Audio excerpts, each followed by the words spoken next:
Mr Crispin here once again, and welcome to the Derwent Light Valley Railway. I've come here today to visit a friend of mine, and I thought that whilst I came to have a look around, I would bring the camera with me and show you what's going on here.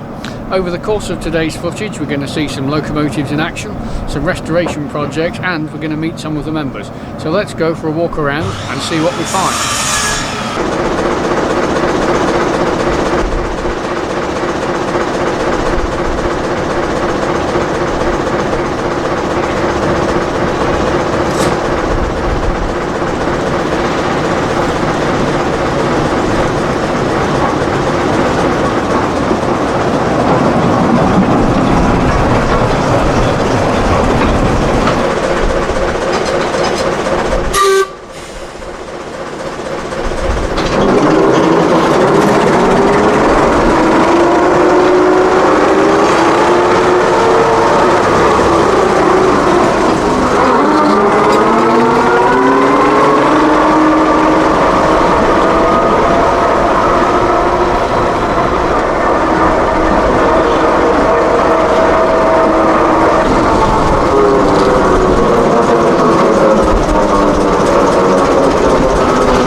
Now the word of warning, it's a pure manual. As soon as I set off to drive, it will go and it will go like that, right?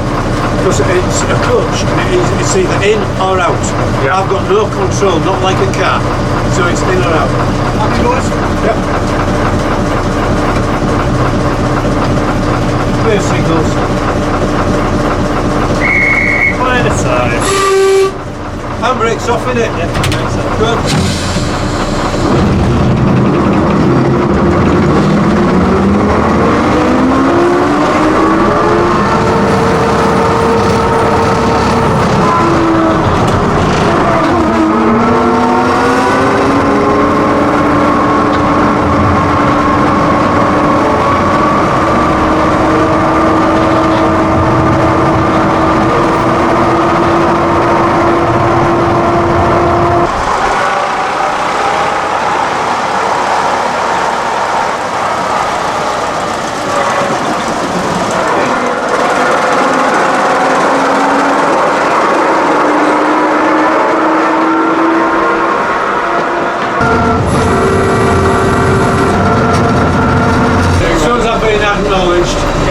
Show us the key, now you blow the whistle. There you go.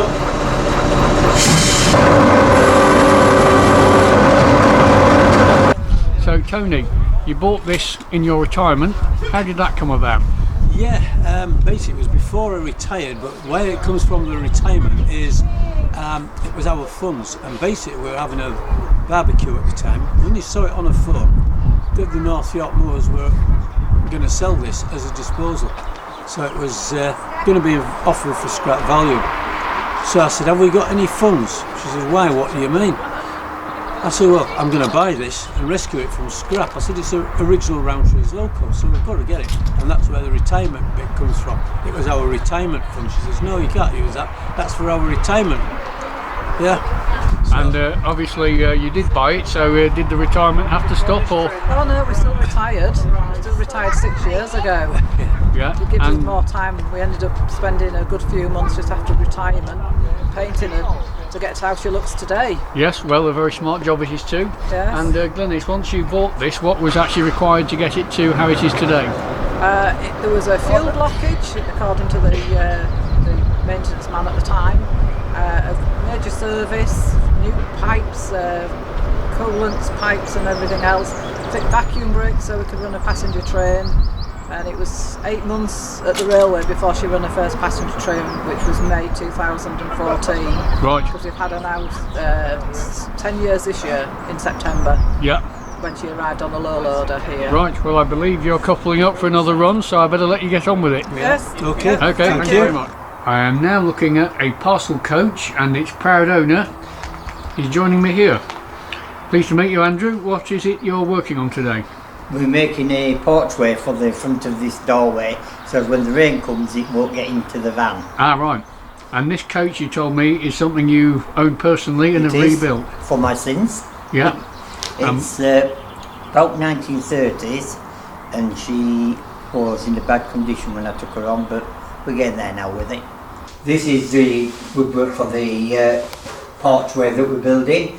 This is the front and the sides are behind you. So this is a porch for the doorway that you're sitting by. That's right, yeah. Yeah. It won't be permanently fixed to the van. It'll be made so as it can be moved out the way when needed. Okay. Well, good luck with your work, and I will now move on to another exhibit. Up in the signal box, Tony is keeping a watchful eye and adjusting the signal accordingly.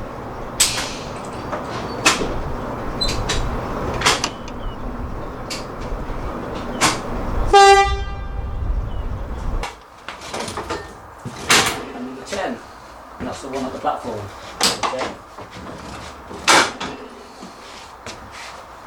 In addition to the two locomotives we have seen running today, Ed here is going to explain what else runs.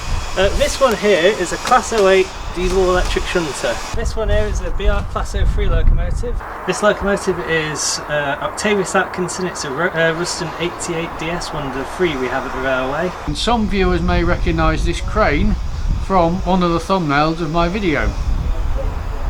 This crane used to be at the NRM, and upon the MRM no longer needing it, you picked it up here, and this is actually currently under restoration, is it? Yes, this is a Coles dominant crane. It is currently under restoration. We're currently doing most of the body work. As you can see, it's a bit tired. This one here is called Jim. It's a Ruston 48. This one is actually a runner, although it's been recently repainted by Steve Plowman.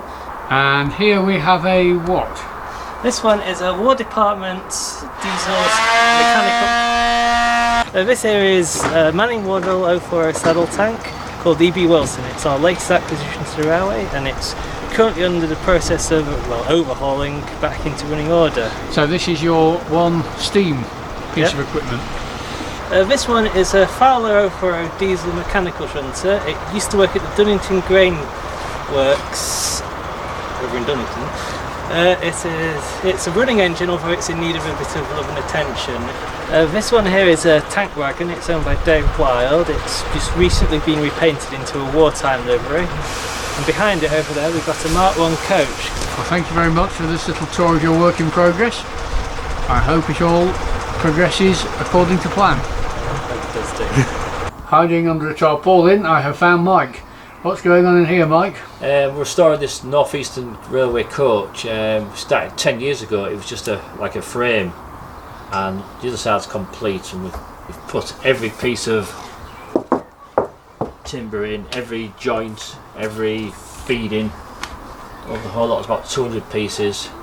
And this is a wooden coach? A wooden coach, yes. It's two halves. We've got it in the early 90s, two parts of chicken hutches. Oh, right. And we joined them together, put them on the chassis. It was running for about 5 or 6 years, but they put the wrong type of ply on, and it just rotted. So this is the marine ply. Started just 10 years ago. And what sort of era would this coach have been from? 1896 roughly. Oh, wow. Yes. It was Okay. built in York. And you are currently sanding the ceilings down? Oh gosh, yes, it's hard work. It's somebody had previously coated them in emulsion, and it's all gone. What's the word I'm looking for?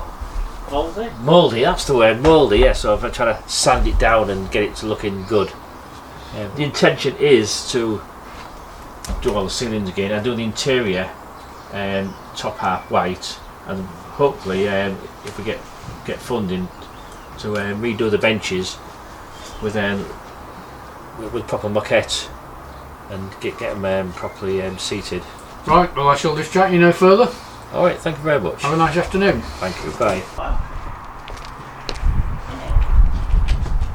Okay, Chris, nice to meet you. What exactly goes on here at the DVLR?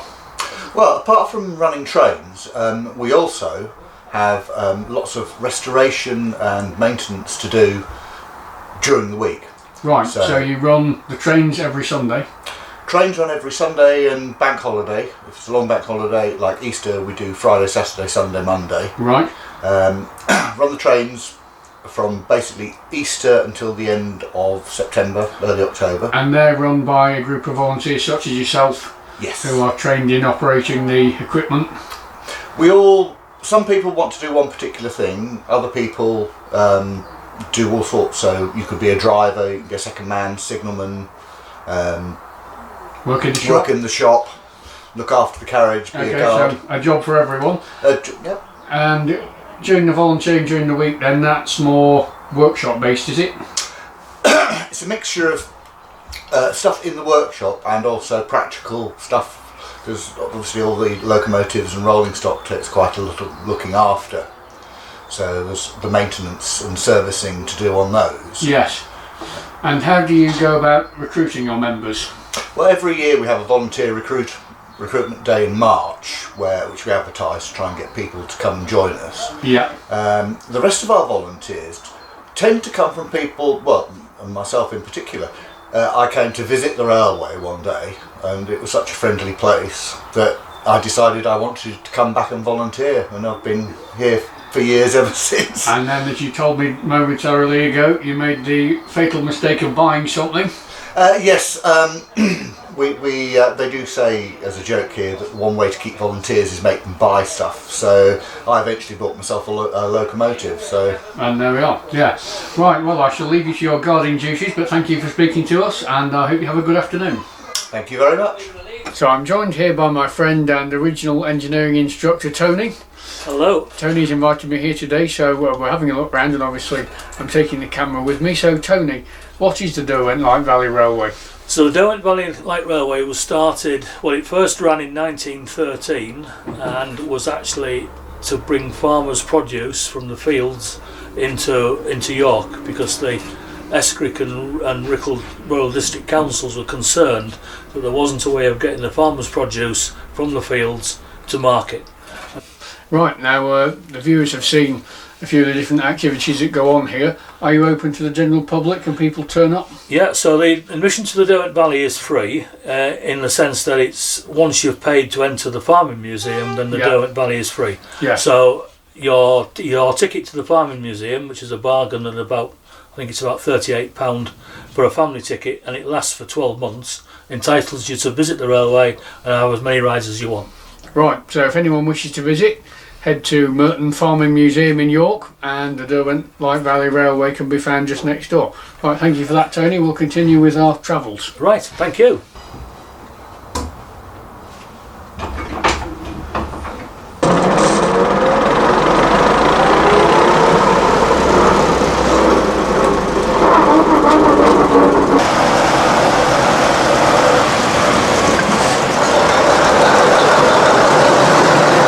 So that concludes my tour of the Derwent Light Valley Railway. I found the projects here to be interesting and the people friendly. A good combination. Thanks to Tony for the invite, and thanks to the other members who have taken time out of their days to show me around and let me film various activities. If anybody is visiting York or lives in York and fancies a look round here, then have a look out for the Merton Farming Museum and you'll find the Derwent Railway just next door. With all that said, thank you for watching. I hope you found this interesting, and see you on the next video.